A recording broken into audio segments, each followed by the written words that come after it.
I have some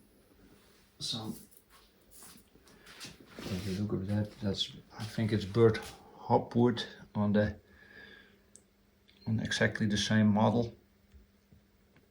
Wonderful photo.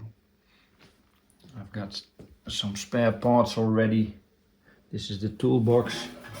It will go here. It will go there.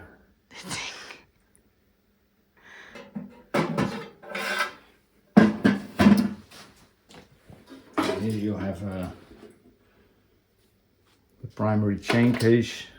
This is repro, this is original. I think I will fit that. And I already got a repro correct stand from Vintage Replica from Czechoslovakia. He makes great products.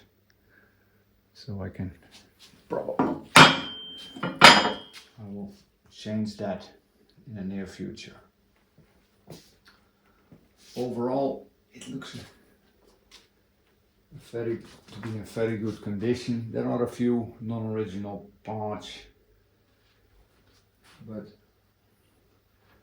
that will be changed. I think get it restored, do a restoration to get it completely road legal with lights and battery, etc., and see how it looks then. Well, thank you.